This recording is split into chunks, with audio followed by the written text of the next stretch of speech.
I'm Yulia, the voice of the podcast Love to Heal, a journey of self-discovery, healing, and spiritual growth.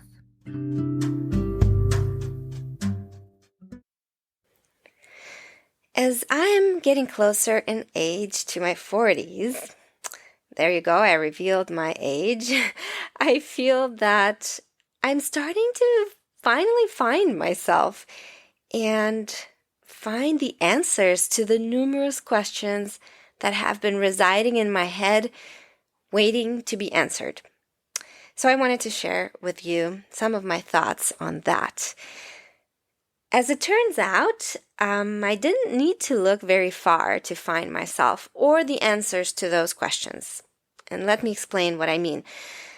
I have mentioned many times that I was born in the Soviet Union, and I was born into an atheist family, a Jewish family, that, like many back then, somehow managed to disconnect completely our ethnicity from our destined religion, if you will.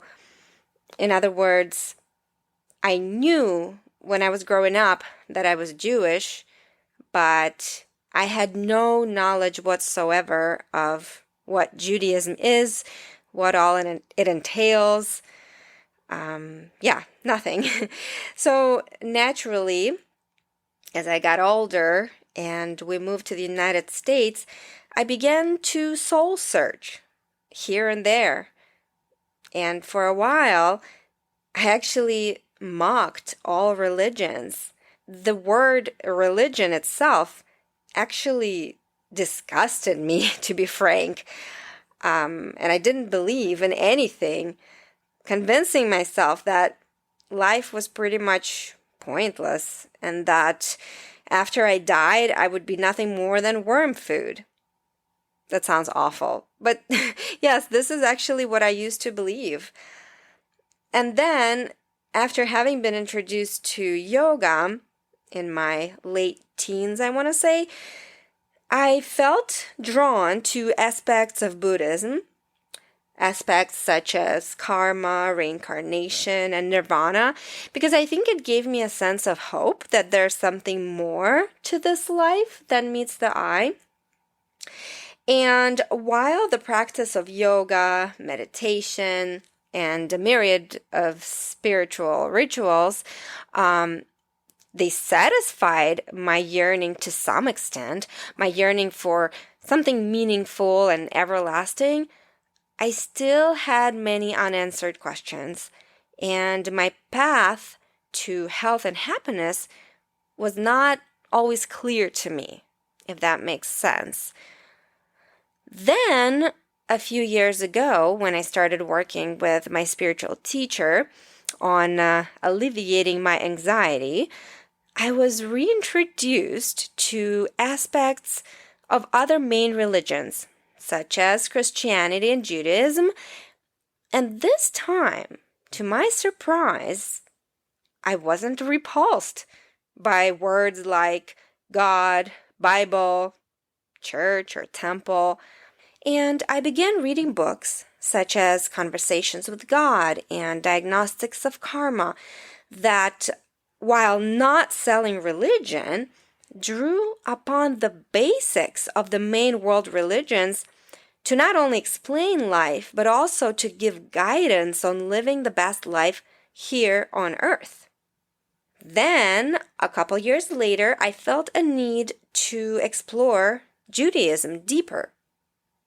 I'm Jewish after all, so it made sense to see what all I have been missing and if there's anything there for me. And so after attending some classes with the rabbi at our temple, I began to see that which I previously maybe ignored or ruled out as being phony or made up. I saw it now, believe it or not, as my salvation, in a sense. I saw many answers. I saw hope. And I saw something that had been missing from me, missing from my heart all my life. My friend calls this feeling of something missing as a God-shaped hole. In other words, we all have this hole in our hearts that can only be filled with God. That's the only shape that will fit. And unless we fill that hole, we will always feel incomplete. We will feel like something is missing. A few years back, I would have laughed at this idea. Today, I agree 100%. In terms of the answers and guidance I was seeking all my life, it turns out that the Old Testament, along with the Kabbalah, contain everything I ever wanted and needed to know. Of course, I'm only a beginner in this subject, and I have not read the whole Torah, and I don't go to a lot of services and classes. I do what I can in my busy life, but I am starting to read a lot on these topics and to explore Judaism more in depth, and I try to attend classes when I can. But I do want to share some basic learning that I feel like just with those basics, it's already enough to improve my or anyone else's life, for that matter. I would say by tenfold. I mean, these basics really make a difference.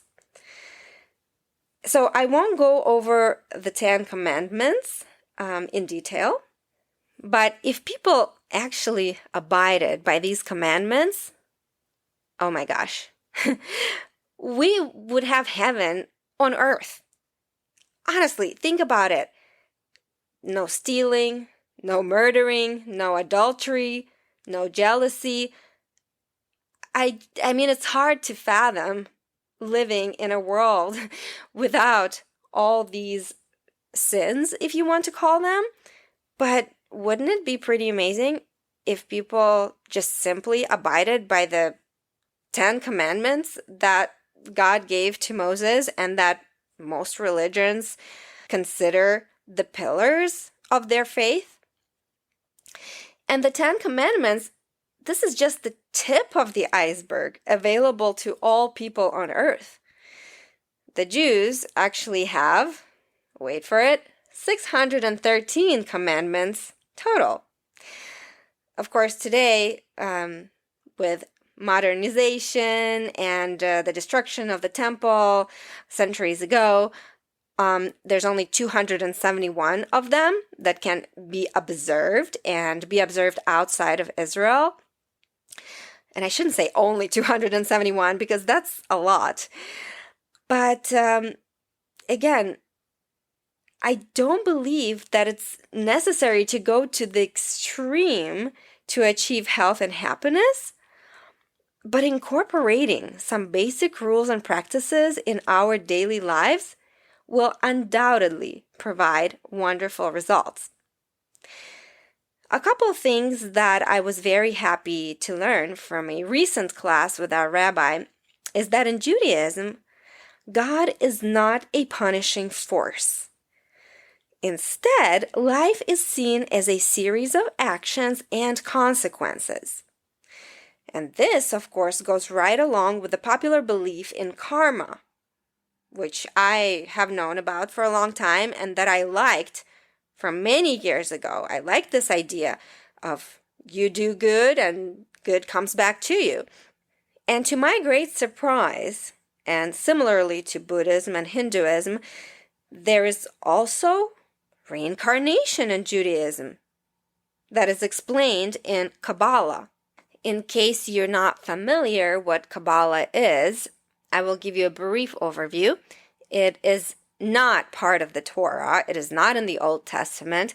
It is actually a Jewish mystical tradition that focuses on God's essence.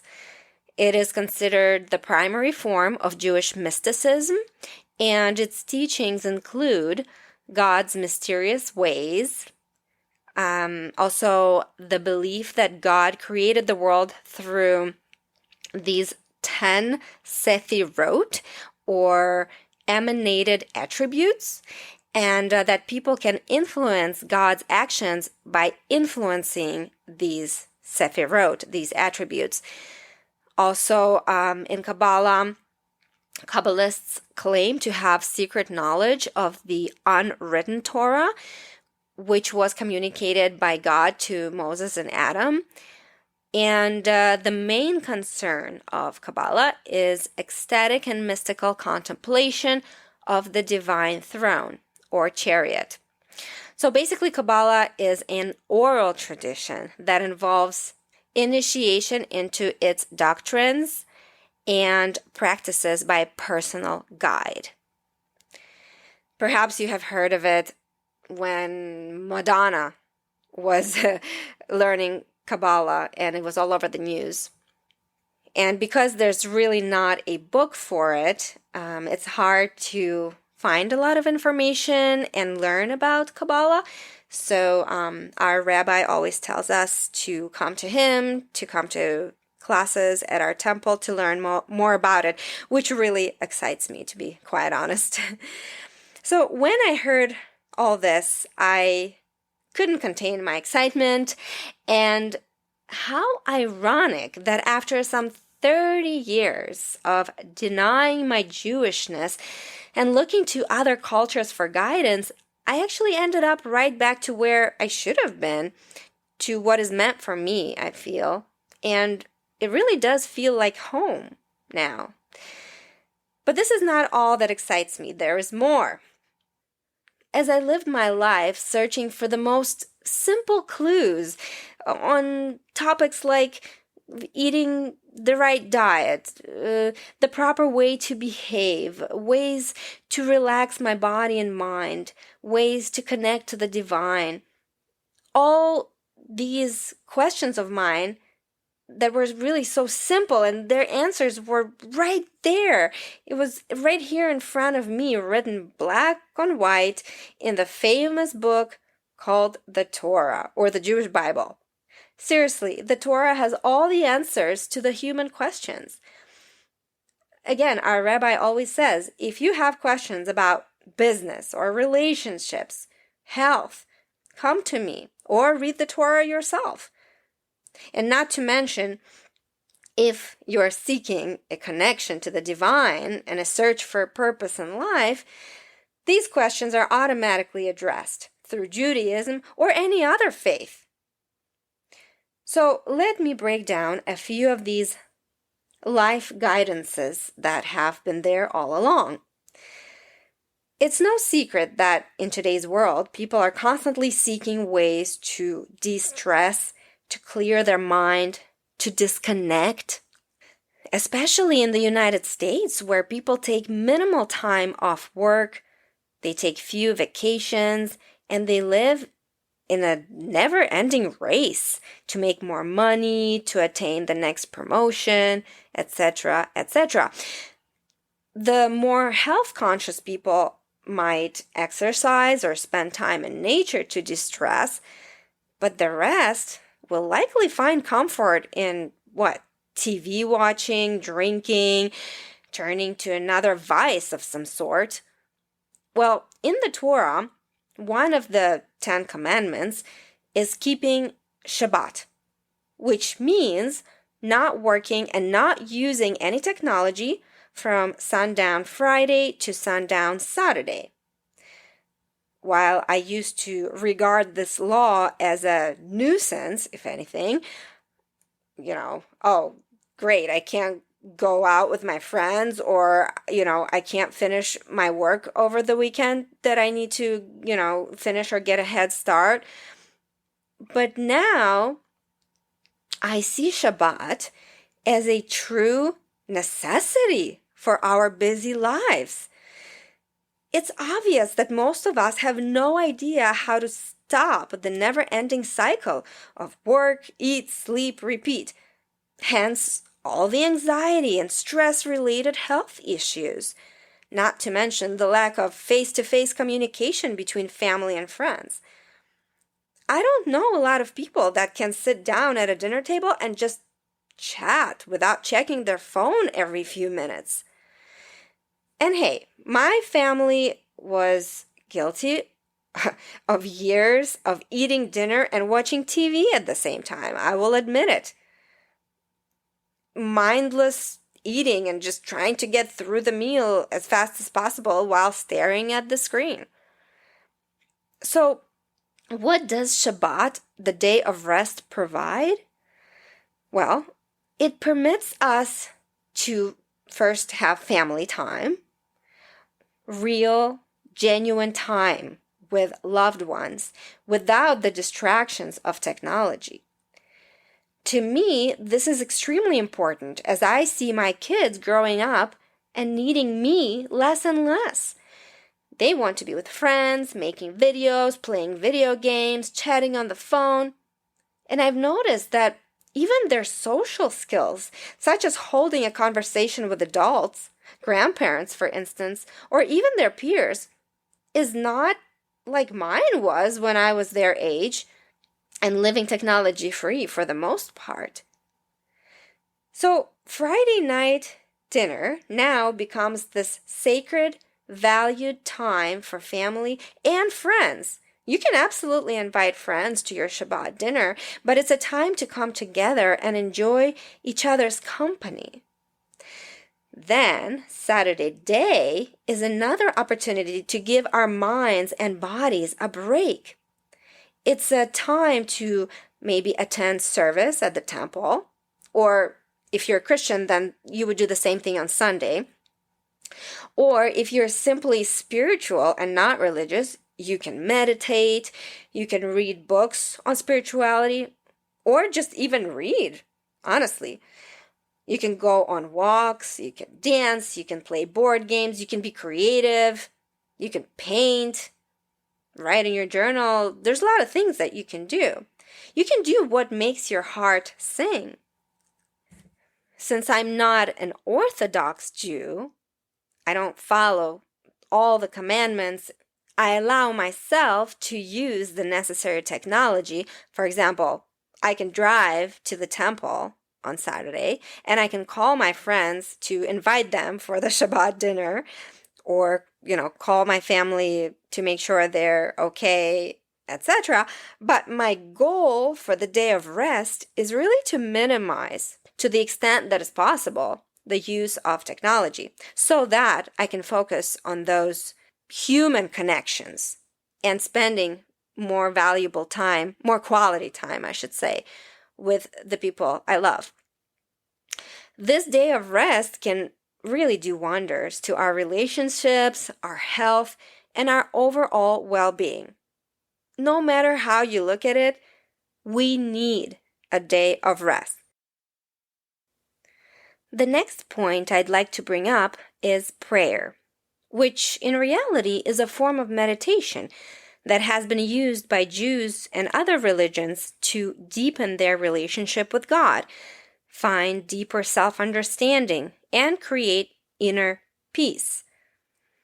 Here I was trying to meditate all these years, sitting on the floor with my legs crossed, trying my hardest to rid my mind of thoughts, when all I needed to do was just take a prayer book and lose myself, in a good way, in a spiritual way, right? Lose myself in thought and feeling. When I observe a prayer service at our synagogue, I can see why prayer is equivalent to meditation. When you pray, especially when you chant, you focus on the here and now, on the words or tune of the prayer. Whether you consciously notice it or not, you're letting go of everything else while you pray. And that's the beauty of meditation, to focus on the now and let go of all the stresses and unnecessary thoughts for an half hour or so, right? If you're like me and have difficulty meditating, I suggest you pick a few prayers that speak to you from any religion or culture. They don't even have to be from a religion. For example, Louise Hay has several prayers that are spiritual but in no way religious, that are wonderful for expressing gratitude and recognizing the divine in you. Since I just mentioned gratitude, I have to point out that this powerful practice that is not practiced by many people, unfortunately, is one of the pillars of any main religion. I told you in previous episodes that I started practicing gratitude, saying thank you to God every night and morning. And honestly, I watched with my own eyes how my reality changed to so much more positivity and so many more blessings in my life.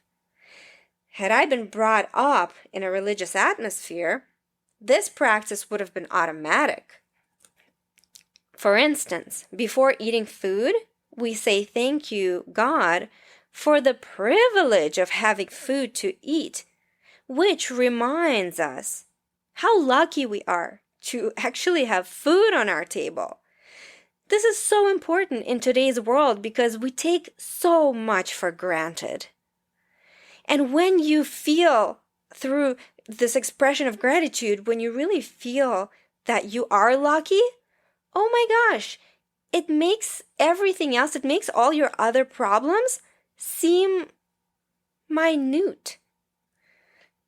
And upon waking up, we say, thank you, God, for reuniting my soul with my body, because it is believed that when we sleep, our soul separates temporarily from our body, which is similar to death. You see, true gratitude requires an honest accounting of what you do have, an accounting of which will allow you to acknowledge the blessings which are part of your life. Taking time to recognize what you have in life is one of the uniquely beneficial rituals we can undertake. Here's a thought-provoking aphorism from a compilation of the ethical teachings from rabbinic Jewish tradition from around 200 CE. And it states, "Who is rich? Those who rejoice in their own portion."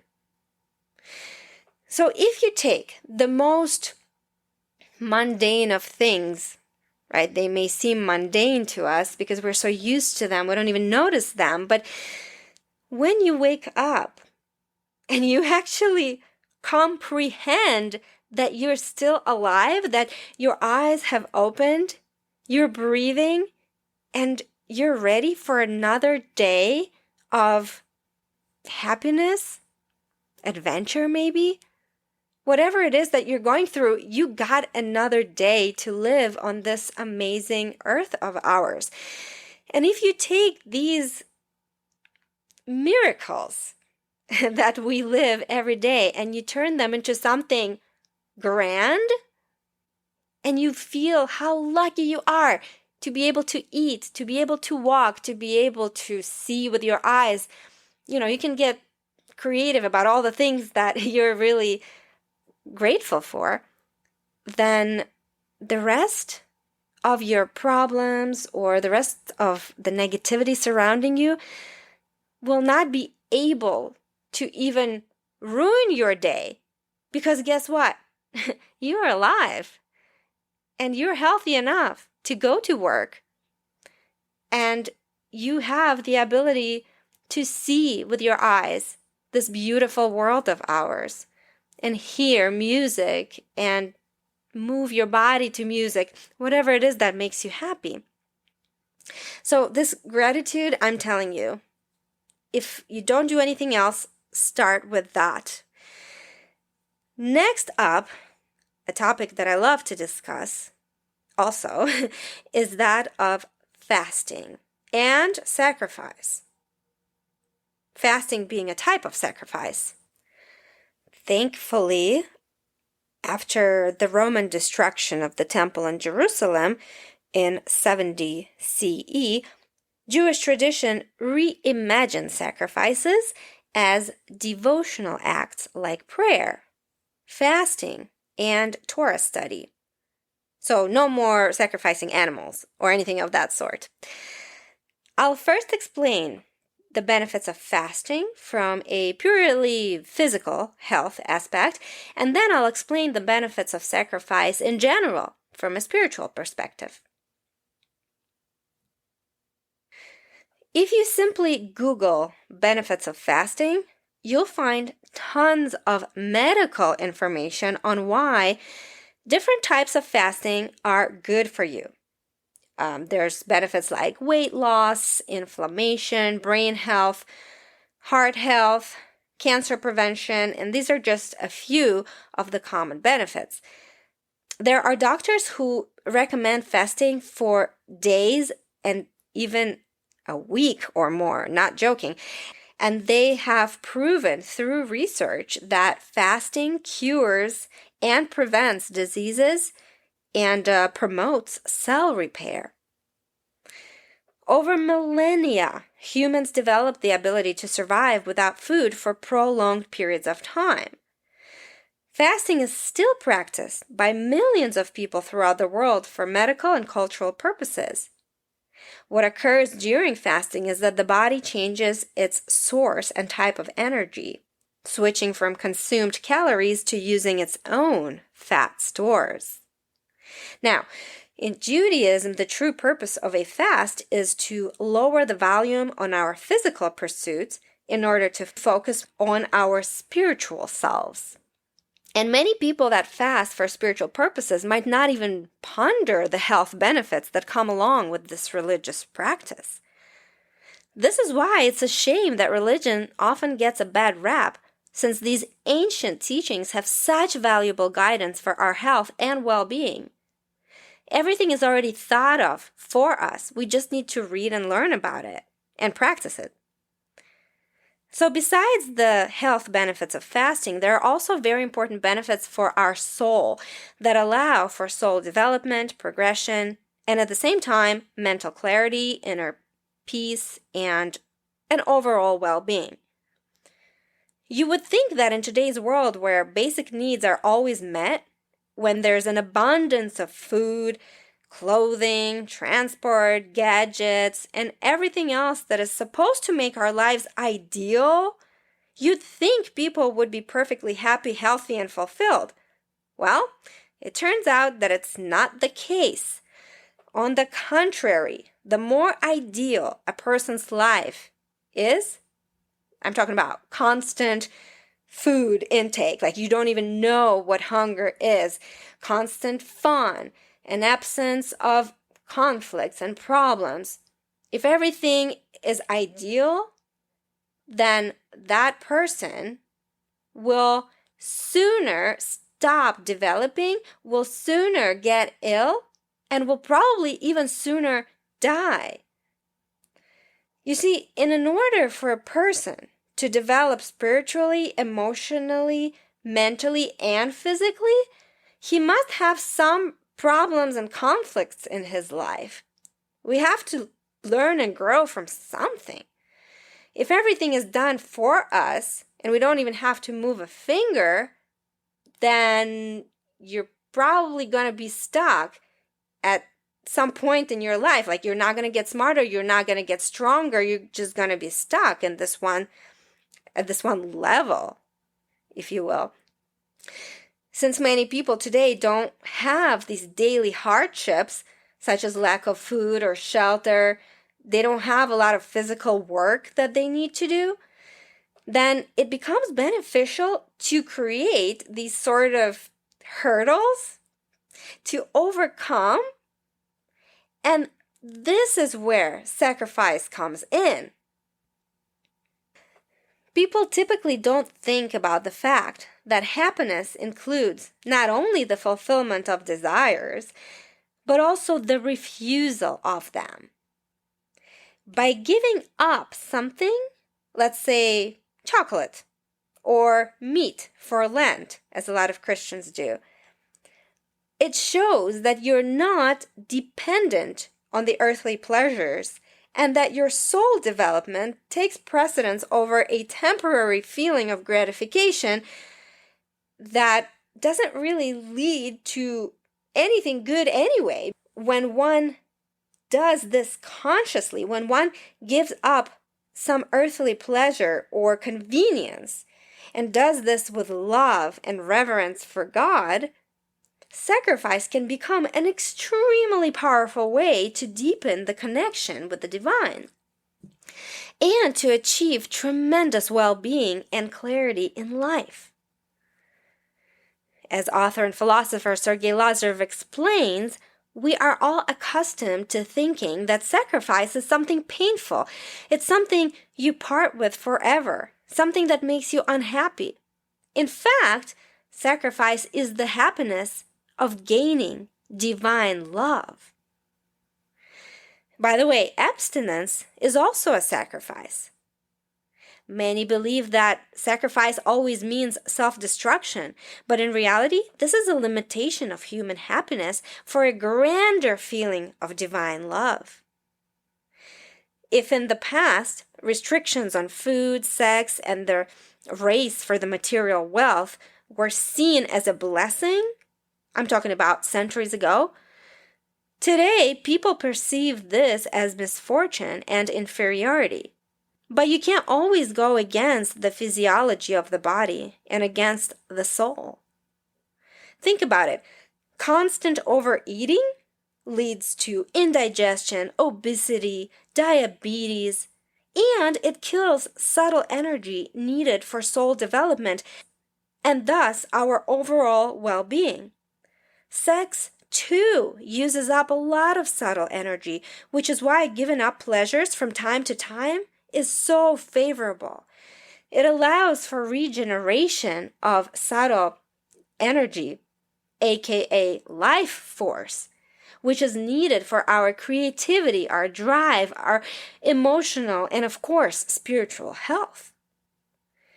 I remember I used to be afraid of even skipping breakfast out of fear that my stomach would hurt, that I would pass out, and who knows what else. Now I see that I was very dependent on food, which is understandable since I didn't have any spiritual foundation to lean on. Similarly, I was very attached to other material things and people, thinking that they are the ones that would make me happy. And what happened when those things and people went away? Well, I was left heartbroken and devastated. Now I look at life very differently. Happiness is not external. It's in me, and it's due to personally for me, it's due to my newly found connection with God. I never feel alone anymore because the universe is in me, as it is in every one of us on this planet. And I'm constantly learning that love and happiness is not only in the positive, but also in the negative, in the hardships, and in the conflicts. So, to recap, if you're on the path of soul development, doesn't matter if you're religious or not, I urge you to take advantage of the tools and all the ancient knowledge available to us, like prayer or fasting and gratitude. If God actually did give Moses all those commandments and rules for life, he must have known what he was doing and what was and continues to be best for humanity. So it's up to us to choose our actions and receive the proper consequences. After all, we do have free will. So let's use it to create the best version of us and the best life for that version of us. I thank you for listening to yet another episode of Love to Heal. If you enjoyed it, please share it with your friends and family. I will leave you today with a gratitude prayer by the spiritual teacher and author Louise Hay. Deep at the center of my being, there's an infinite well of gratitude. I now allow this gratitude to fill my heart, my body, my mind, my consciousness, my very being. This gratitude radiates out from me in all directions, touching everything in my world, and returns to me as more to be grateful for. The more gratitude I feel, the more I am aware that the supply is endless. The use of gratitude makes me feel good. It is an expression of my inner joy. It is a warm, fuzzy feeling in my life. I'm grateful for myself and for my body. I'm grateful for my ability to see and hear, feel and taste and touch. I'm grateful for my home, and I take loving care of it. I'm grateful for my family and friends, and I rejoice in their company. I'm grateful for my work, and I give it my best at all times. I'm grateful for my income, and I know that I prosper where I turn. I'm grateful for my talents and abilities, and I continually express them in ways that are fulfilling. I'm grateful for all my past experiences, for I know that they were part of my soul's growth. I'm grateful for all of nature, and I'm respectful for every living thing. I'm grateful for today, and I'm grateful for the tomorrows to come. I'm grateful for life now and forevermore.